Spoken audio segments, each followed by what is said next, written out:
Okay, folks, it's your buddy Mike Messier, Mike's Instant Movie Review. Fitting in, I guess you could call it a coming of age story of sorts. A young lady. Should you see the movie? Should you not? I think it's a good movie to see. It's kind of what you might call a dramedy. A lot of big profile movies out. Why did this one catch my attention? Oddly enough, Emily Hampshire, I've become a fan of. I never watched this show Schitt's Creek until recently, but I've discovered it, or whatever the fuck. I discovered it for me. I've heard of it. I never really liked the title of it. I mean, the title does make sense if you've ever seen the show. But Emily Hampshire basically plays Stevie, the motel owner, receptionist lady, who's, I think, very funny character. And very pretty, I might say, with her gothic makeup and stuff. And so in this movie, and I guess Schitt's Creek was on 10 or 15 years ago. Time flies. Here we are, 2024. In this movie, she's playing the mom. So she's playing a mother. She's not the star of this film. Her character is not the leading character. She's kind of a co-star. The lead is a young actress. I don't know if she's ever been in anything before. I say she's young. She looks like she's, in real life, still a teenager, the actress. She's playing, I think, a 16 or a 17-year-old young lady, high school student, who, spoilers, is basically got this boyfriend, but she's also kind of figuring out that she's got this physical, I don't know what you call it, a condition. And the initials, the acronym escapes me, but basically it means that she does not have a uterus, and her vagina is kind of not fully developed in the standardized way that we think of. So she's what you might say has these challenges. And so it's, her timing to discover is because she has yet to have a period, a menstrual period, and she's wondering what the fuck's going on because all her friends are talking about all this stuff. She's on the brink of sexual activity with her Bobby boyfriend, and she goes to see the old gynecologist fellow, and he does some probing and some touching, and some revelations occur, and of course, that's our movie. So basically it's, the young coming of age stuff, augmented and further complicated, so to speak, by this physical situation this young woman's going through, which is a challenge. Okay, so there you have it. So that's the synopsis of the film. Do I think it's a good movie? I do. I think it's, a touching film. I did get into the theater a little bit late. I was kind of confused, I guess, or whatever the fuck. I know how to get to this goddamn movie theater. I was trying to do the old birds and stones thing, trying to run a different errand. I set my GPS to go to the theater and then the other place instead of the other place first, and then the theater. And by the, I realized this, and time is a precious thing. I know that the movies start basically 20 minutes after the allotted start time, because of all these previews and trailers. So I just figured I'd get there right when the movie's starting, and instead I got there probably 7 minutes into the movie. So I probably missed an opening scene, which I was able to fill in the holes. Basically, the young woman goes, I think her name is Lindsay, or Lindsay, goes to this meeting of people. I didn't see the scene, so I'm just guessing. She goes to this scene of a meeting, like a therapy group of people with, sexual crisis, body parts crisis. And there she meets this individual, this young person who has their own YouTube channel where they discuss their issues. A singular person with the they pronoun, pal. And that character factors in. So this young woman goes through all these, situations, as you'd expect with teenage kids. There's a lot of peer pressure and stuff, a lot of fear of what other people are thinking, trying to hold on to secrets, Bobby boyfriend, who kind of has like a Bruce Lee, Ricky Steamboat look. He's kind of wondering what the hell's wrong with her. Does she not like him? You know, because she's the big part of this movie is, and it's understandable, she's 16 years old or 17 years old. She does not feel comfortable talking about this information with her mother or with her schoolmates, her friends, or her doctors, basically anybody. She's just not comfortable talking about this stuff. So, you know, and as a sympathetic audience member, we can all kind of feel that pain of not wanting to talk about things. And I think the filmmakers do a nice job of conveying that. And the angst of childhood. And like I mean, I don't say this all the time to random people, but since you and I are here, I often feel that the kids these days don't have it particularly easy, okay? I mean, I think that the kids these days don't have things easy because they don't. Because they're going through a lot of stuff, and you know, they have all these tribulations and trials and things that we're not aware of. And you'd think with modern technology things would get easier for kids, but instead it seems like it's gotten harder. That kids just have more troubles, and they just have more angst and more situations. So I don't know what else to say, except it's sad, you know. Kids these days, I mean, I think this whole generation has had to grow up in the shadows of a pandemic, and some of these kids miss their fucking proms and their whatever the fucks because of all this masking and stuff, you know, and germs and viruses. I feel bad for them. So what can you do? But yeah, I thought the movie was good. I mean, I think we've seen a lot of these movies. We've seen a lot of, you know, teenage angst films with a teenage character who's got some type of issue, and then there's some type of sex involved, and, you know, crazy parents or single parents or whatever the fuck. So it's not like we haven't seen this type of genre before, but in this particular case, I wish, I can't remember, it's like something with an M and a P, like this exact condition.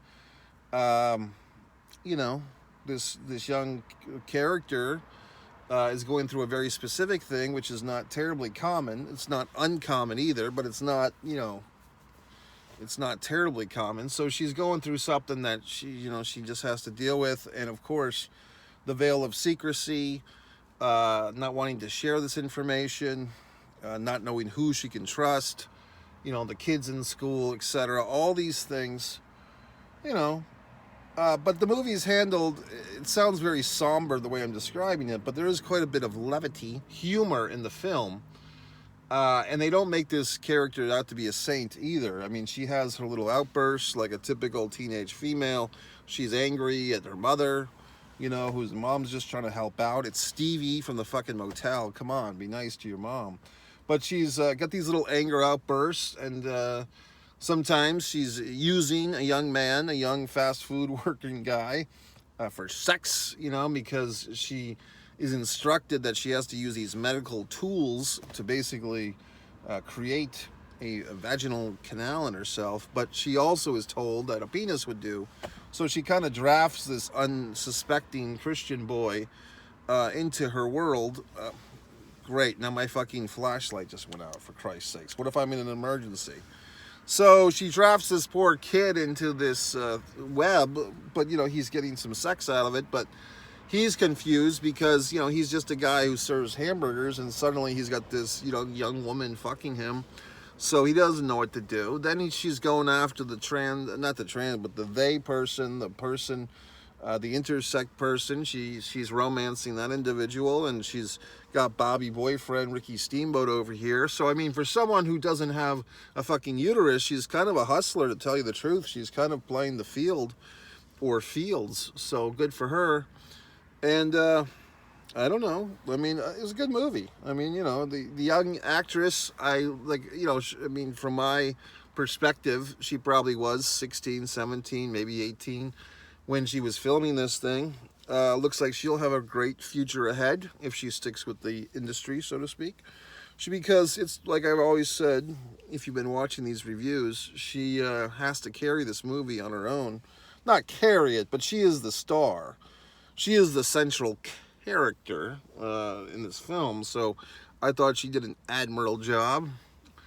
And that's it. So, I mean, you know, all these big movies, the Aquaman 2 I haven't seen. Argyle, I did not want to see. Friends of mine were seeing that film. And you know what? It's one of those movies where I saw the Argyle I'm discussing now. I've segued. Argyle, seen the previews. It just reminded me of this movie maybe 2 summers ago. Wasn't there a movie with, like Sandra Bullock was a writer, and then her book kind of comes true or some shit, and there's like a mystery or whatever. I thought it was Sandra Bullock, and was it Tatum Channing, and then all these other assholes. So that was like 2 summers ago, maybe summer of 2022. So when I see this Argyle thing, and the Dua Lipa Dua, or whatever the fuck, very attractive woman. I've heard that she kind of steals some of her song beats, but I mean, she's very attractive. And she's in this preview where she's dancing around in this tight dress. So I watched this preview of this movie, and I'm like, it's just like the fucking Sandra Bullock thing from 2 years ago. And then it's got this goddamn cat, which I'm a fan of cats, but I don't know. And then it's like, oh, all these fucking famous assholes are in this movie. John Cena and this asshole and that asshole. Well, as you know, if you've cross-referenced, John Cena, you know, hasn't done well by me. I mean, I've offered to buy him a chicken sandwich at Hooters in North Carolina, but he hasn't taken me up on it. So I have no fucking precondition to go run off and see a goddamn movie. Oh, Samuel Jackson's in the movie. Well, Samuel Jackson's in 30 movies a year, folks, okay? So, I mean, you can stock up your goddamn movie cast with all these rich assholes who probably are just cashing a paycheck and working 2 or 3 days and telling each other how fucking fabulous they are. But from what I understand, I didn't go see the movie. And then I said, well, let me read a review, see where this movie is. And I think the Roger Ebert website gave Argyle a 1.5 stars. And it said that basically the actors, you know, like, what's her face, also from Schitt's Creek, Catherine O'Hara, tries, like all the actors try, but it's just a weak script. It's just a cliche-ridden piece of garbage. So, you know, you're not going to pull my goddamn string and make me see a fucking movie that I just have a feeling is not going to be good, okay? I'd rather seek out something like this. It's a smaller fucking budget. You know, the biggest star is a fucking side character from Schitt's Creek 15 years ago. And it's more of a humane story, a humane story, okay? So, I mean, you're just not going to sucker me. I'm not a goddamn mark. I'm not going to go see every piece of shit Aquaman 2 or whatever the fuck. I mean, yes, I'm not opposed to big box office thrillers or whatever the fucks, but, you know, you have to be a little discerning, okay? I try to educate people. I try to tell them that. I always talk to assholes who say, oh, there's no good movies anymore. They're just making sequels. No, fuckheads. There's still good movies. There's just not good movie audiences, okay? Because assholes and imbeciles, no offense, but, you know, you might be one of them, are just sitting there watching the goddamn commercials. Oh, Argyle. Oh, Indiana Jones Part 5. Oh, this. But if you dig a little bit and you see that all these, you know, kind of independent movies are still in the theaters. There's still these story movies that are not sequels, that are not big box office dick fucks. You could go see a better movie if you put a little fucking effort into it. But most people do not. They don't put the effort in. They just kind of say, oh, all the movies are sequels, or they're Star Wars movies, or they're fucking comic book movies. No shit for brains. If you dig a little fucking bit deeper, you can see a wonderful story fucking movie like I just saw. But you actually have to put the fucking effort in. You know, like check the goddamn schedule, read the little bios of the movies, and then go see one. It's not that goddamn complicated. But basically what it is, folks, is people always have an excuse not to do something. They always have a reason at the ready to not do something. You know, people just they just want to say no. You know what I mean? Most times, most people don't want to do any goddamn thing. So any option you give to them, they will have an excuse. I mean, I don't want to drag people through the mud. But recently I was in a situation where people were providing a graphic, of an event that's taking place, which I happen to be involved in. And the graphic had the name of the venue and the street address of the venue, but it did not have the city listed or the state. And I said, hey, look, if you're going to circulate this thing online, if people don't see the goddamn city and the state, and the street is just like, it's this street name happens to be a very common street name, that just gives every asshole and an idiot, whether they're in driving vicinity or not, the basic thing of, oh, I don't know where that is, because they don't know what fucking city and state it is. So people don't put two and fucking two together. They're not going to do the goddamn research to figure out, oh, this happens to be in my city, I can go to this.